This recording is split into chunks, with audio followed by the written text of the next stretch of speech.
Hello sa inyo at sa mga nagsisimula pa lang mag-vlog dito sa YouTube or sa Facebook ay pagpatuloy nyo lang kasi ganun naman ako. Nagpapatuloy ako ngayon kahit mababa lang naman yung mga views ko dito at hindi naman umaabot ng mataas. Yun.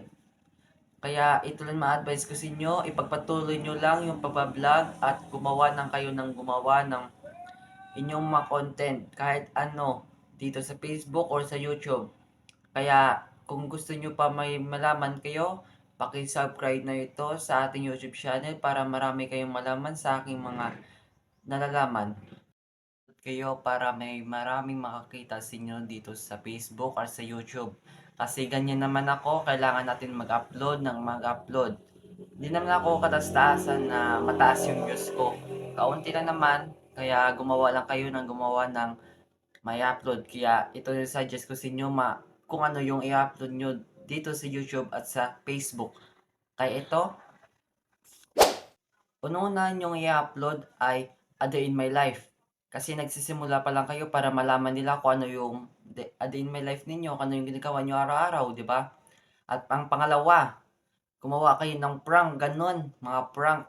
Para maraming makakita niyan, gumawa ko niyan, mas maraming views yung nanonood kaysa sa mga iba-iba na ano. Ang pangatlo, kung saan kayo pumupunta ay mag-video kayo kung saan-saan yan. Mag-voice over kayo or magsalita kayo ng personal ng ganon. At yun lang naman yung masasabi ko sa inyo. At kung ano yung ginagawa nyo araw-araw ay videohan nyo. Para mayroon kayong content, 'di ba? Ganyan naman yung ginagawa ko kapag wala akong content, kapag ano yung ginagawa ko ay kino-content ko, 'di ba?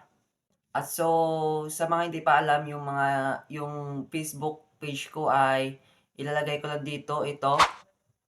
Kaya i-follow nyo 'yan at marami akong ma-upload diyan at kumuha lang kayo ng ano kung i-upload diyan ay gayahin nyo lang. Kahit ano, gayahin nyo lang para meron kayong makita ng gano'n. Kaya yun, paki-subscribe naman itong YouTube channel natin para meron pa kayong malaman na maraming marami. At yun lang, bye-bye!